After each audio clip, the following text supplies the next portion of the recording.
It's my nerd world. Welcome to it, a Star Wars show. On this week's episode, we'll talk a little bit about episode 3 of season 2 of The Bad Batch. Vintage toy find goes up for auction. Really incredible story. If you've collected any Star Wars toys, you definitely want to check this out. We have a little bit of details as it relates to the upcoming live-action Ahsoka show, plus more rumors about the new movies, when they could be announced, and how many. Plus, I'll tell you what Star Wars needs to be when it gets back on the big screen. Thank you so much for checking out the show this week. Remember, support my nerd world. Pick up your copy of the EMBARK science fiction space opera series, where you can follow a ragtag squadron of pilots and one reluctant hero on a journey of survival from Earth to the far reaches of space as they fight for humanity's future among the stars. Available on Amazon.com or head on over to mynerdworld.net.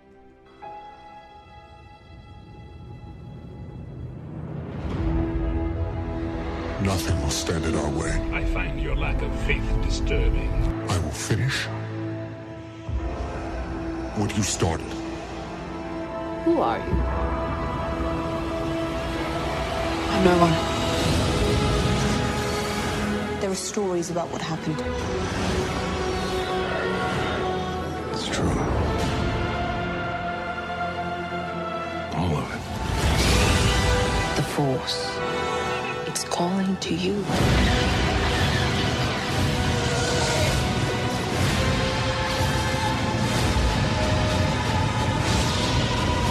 My nerd world. Just let it in. It is my nerd world, the Star Wars show. I'm your host, Jon Justice, and again, thank you so much for checking out this week's episode.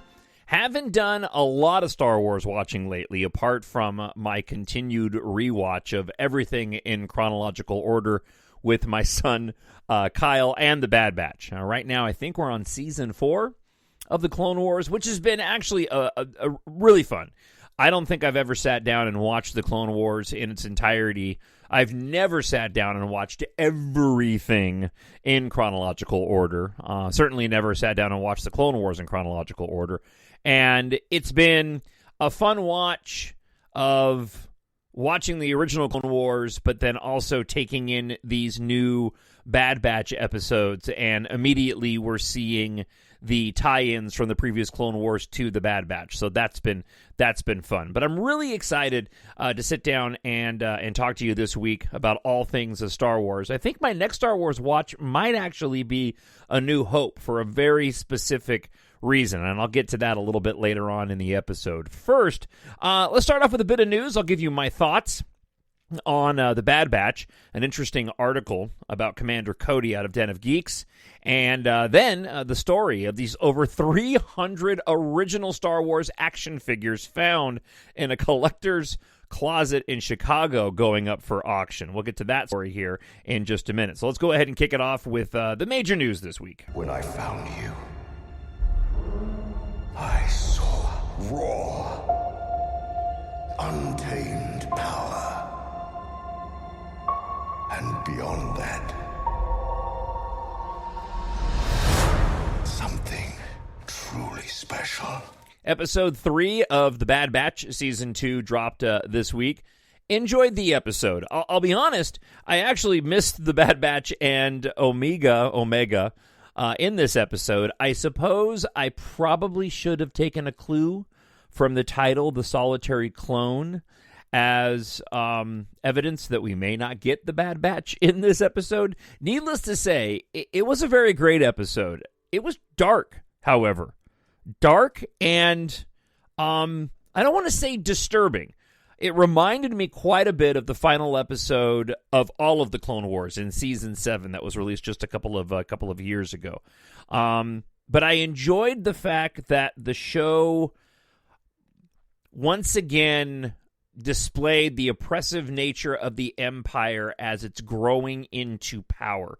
Seeing the transition from your normal Clone Wars era clones into the TKs that we became so familiar with in the original series. And of course, this particular episode focusing on Crosshair and his time in the Empire, and really, and spoilers ahead for the latest episode of The Solitary Clone from the Bad Batch here, but really heading us down a direction where I was expecting that Crosshair would eventually join back up with the Bad Batch, but seeing what plays out in this episode and how ruthless he was in his murder of the planet's leader at the end of the episode, I'm wondering now if he's heading down a path where he's not going to be able to be redeemed at this point in time. The big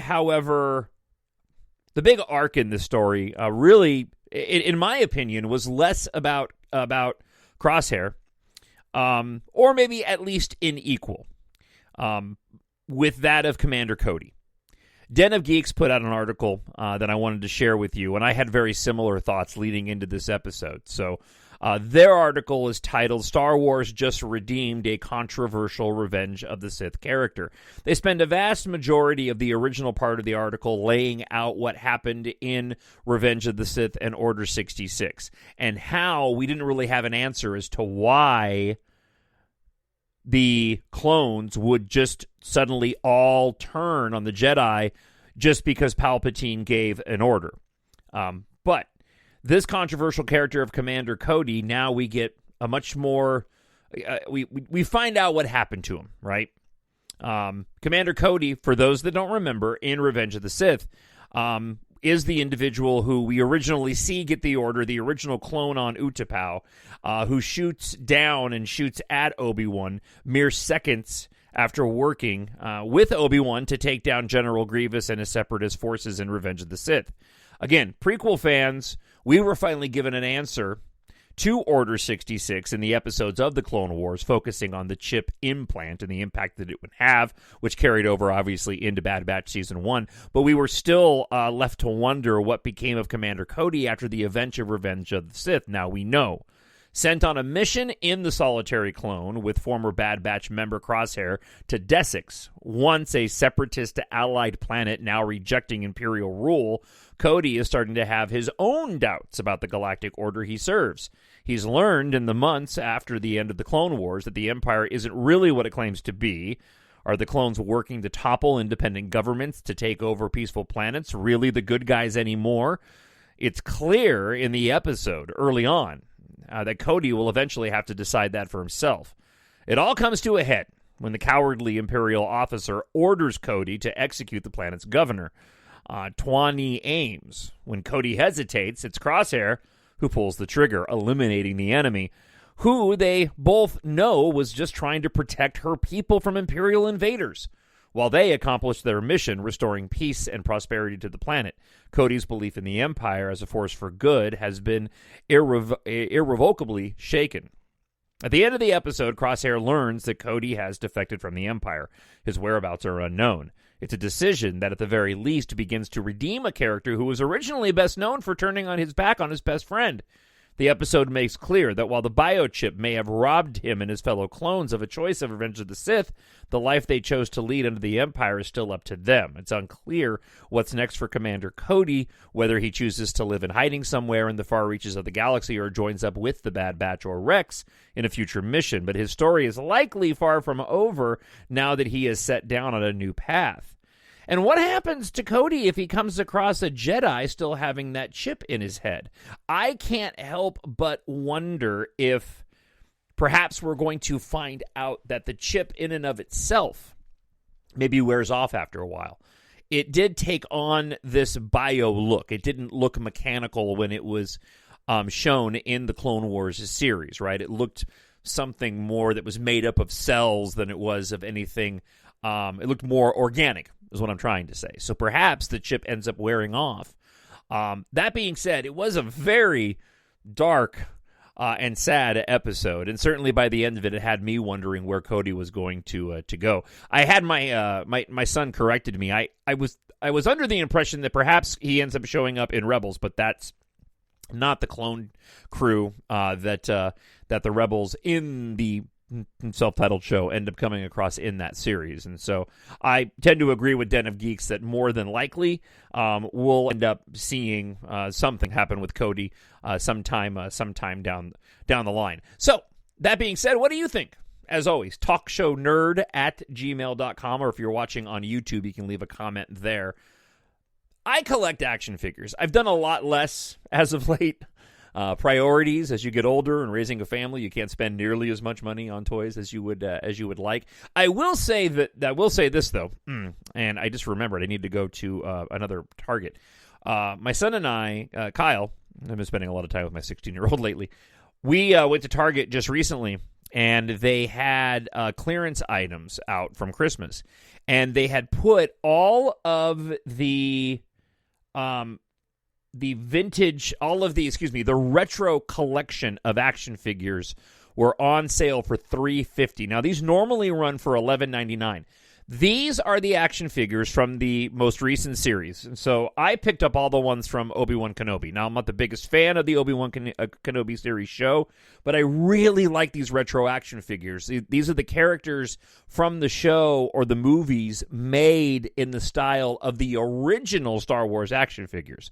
Much simpler versions, not nearly as much detail, on Kenner cards that look a little worn. They're kitschy, but I really, really like them just because they match those original action figures that I had as a kid and I still have here on display in my collection in my bedroom. So I was really excited to be able to continue my collection without breaking the bank and spending a lot more money than I should have on these. And so I was able to pick up the Grand Inquisitor.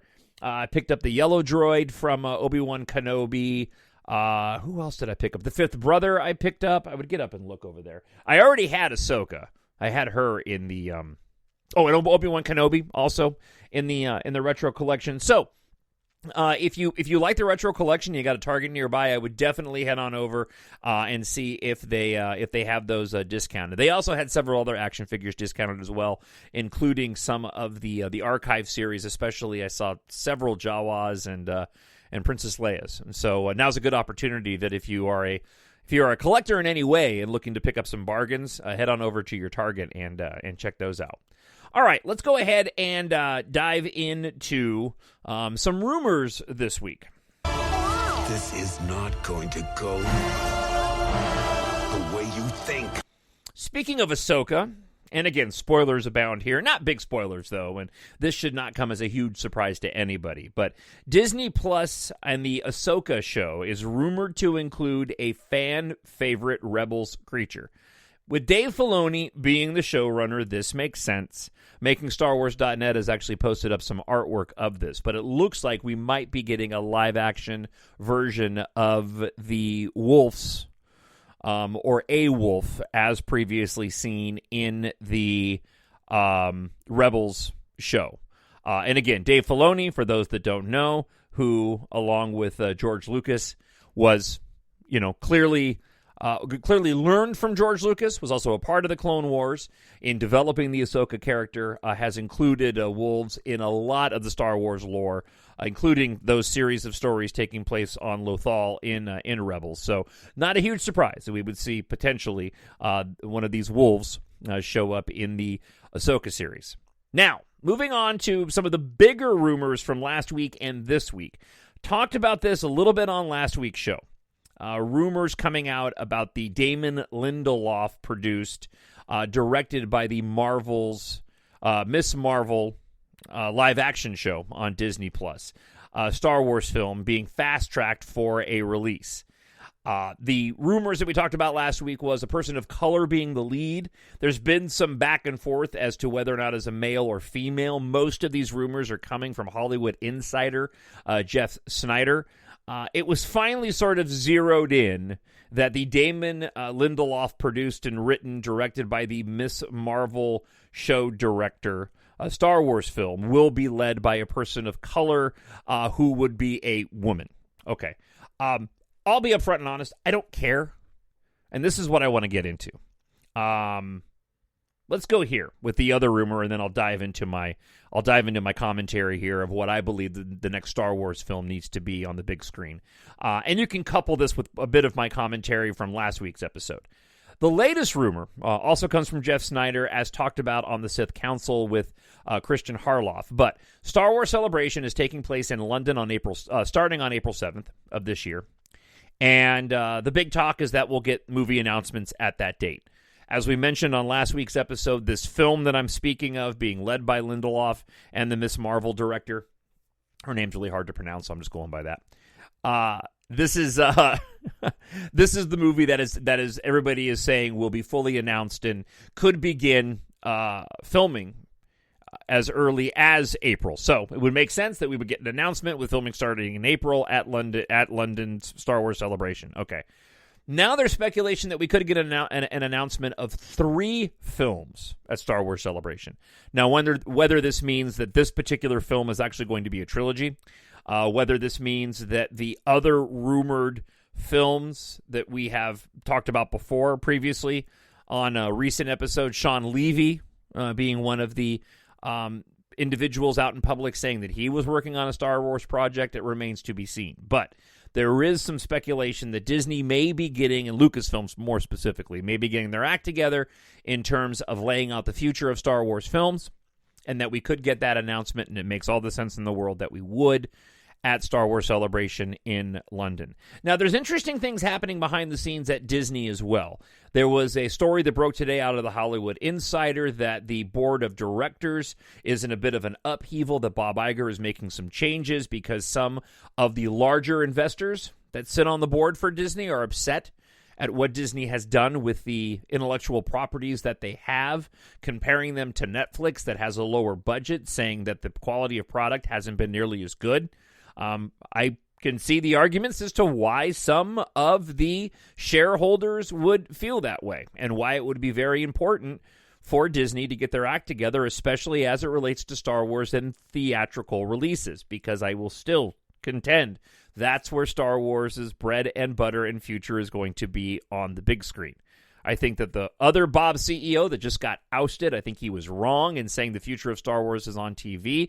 Based off of what we've seen so far in terms of the sort of back and forth quality of content, I still contend that it's the big screen. And when you look at what Avatar, and this is where I want to go, when you look at what Avatar has been able to do, it shows you how viable movies still are.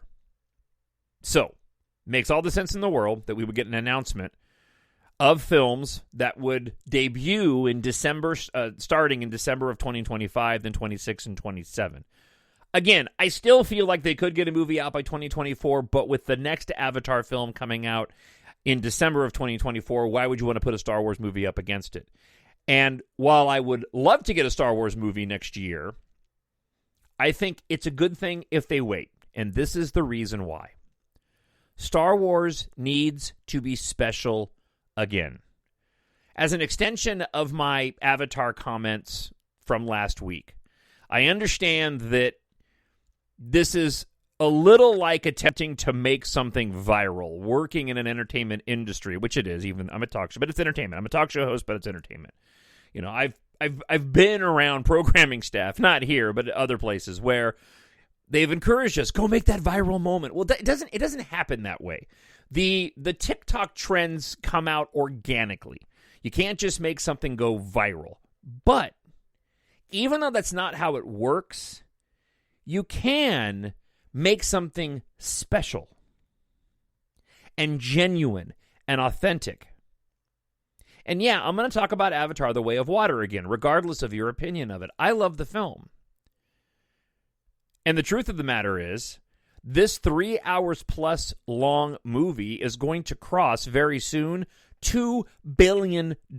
It's the biggest film of 2022, and it's going to end up landing probably in the top 5 of the biggest and top earning, top grossing films of all time. Why? Because it's special. James Cameron has done that now with 2 movies. He's done that with most of his movies. When you look at Titanic, when you look at Avatar, when you look at now Avatar: The Way of Water. 2 films in Avatar that did what the first Star Wars did. Now, not in every way. Avatar is not changing the culture.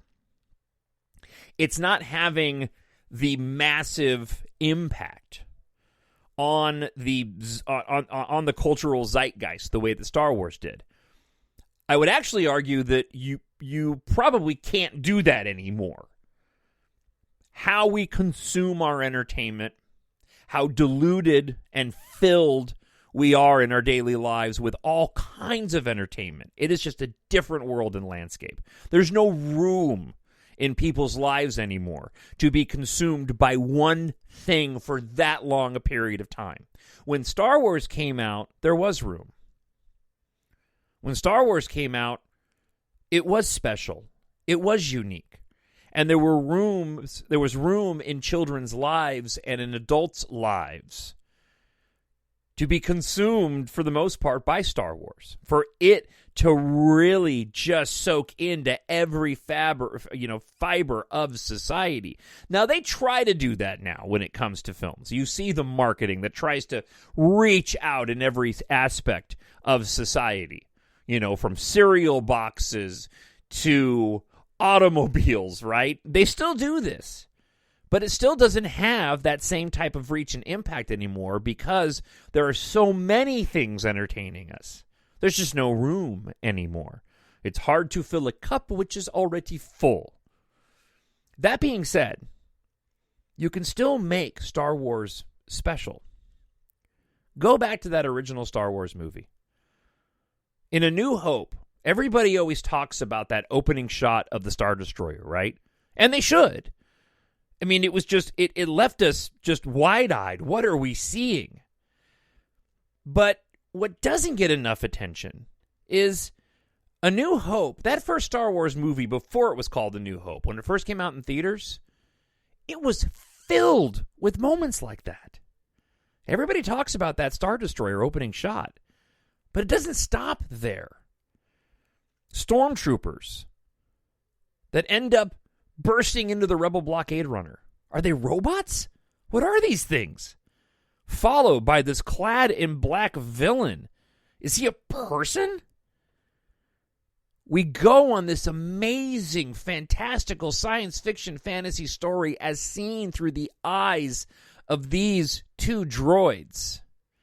We end up on this very familiar-looking barren desert where we meet this farm boy, longing for something more, something that so many of us could relate to in wonder. We moved through the film and we marveled at the Death Star.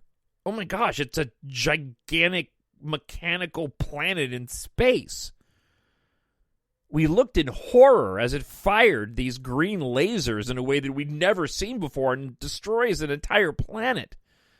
We see TIE fighters and smugglers and Wookiees and space freighters. You mean you've never heard of the Millennium Falcon? We hadn't until that point.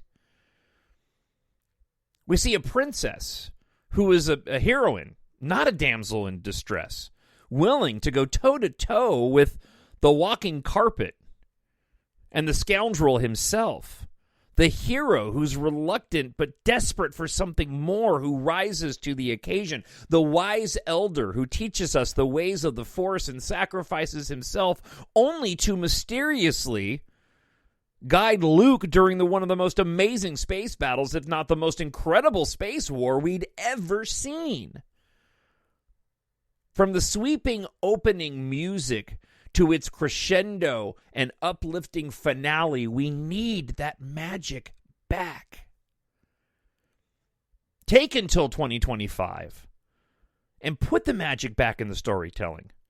James Cameron has done it with a world that's not nearly as interesting as Star Wars. I mean, let's be honest.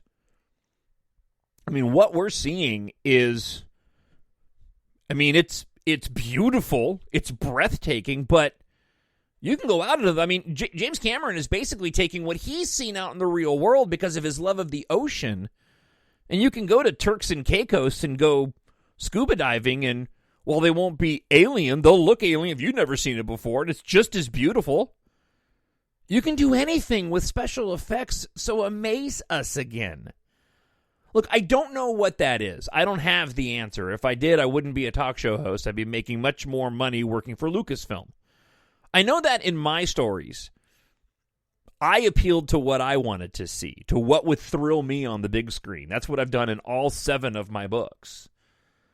What movie, if it wasn't Star Wars, would I want to walk into a theater and watch? That's what my EMBARK series is.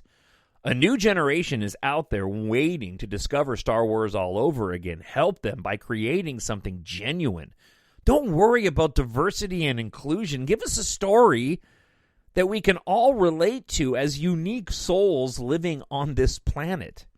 I know that they can do it. We've got amazing storytellers, and maybe Damon Lindelof is going to do that. I love the sequel trilogy, but they certainly weren't groundbreaking as it relates to Star Wars.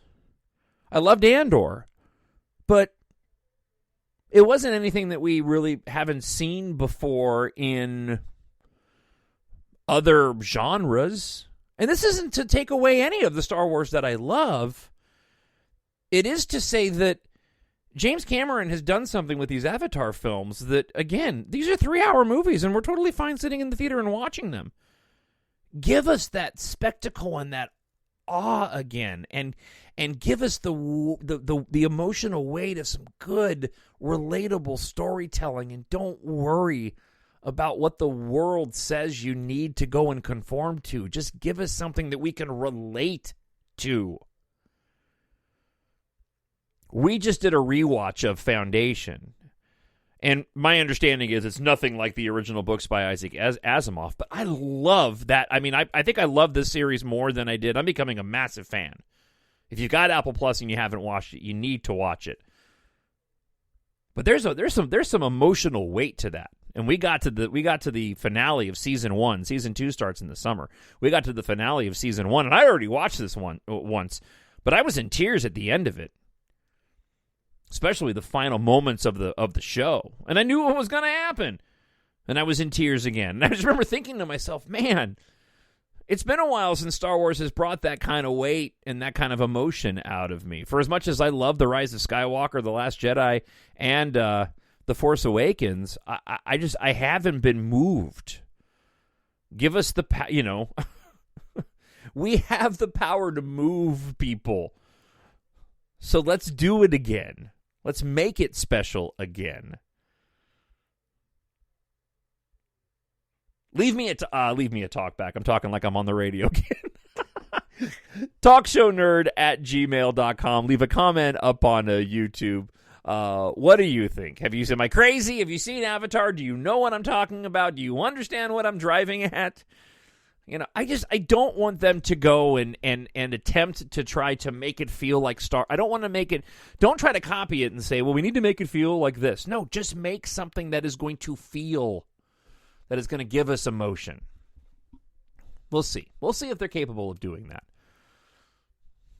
Thank you so much for checking out this week's show. That wraps it up. No listener feedback this week. I had a couple. Thank you, SheVP, for the message you sent. I had another one that honestly I had it in for listener feedback, but you know what? It was too negative, and I wanted to end on a positive note because I'm excited about the future of Star Wars, but I want it to move me again as a fan in a way that it hasn't for a long, long time, even though I love a lot of the content that they've put out there. I look forward to hearing from you until we get to next week's show. I hope wherever you are happy, you are healthy, you are safe.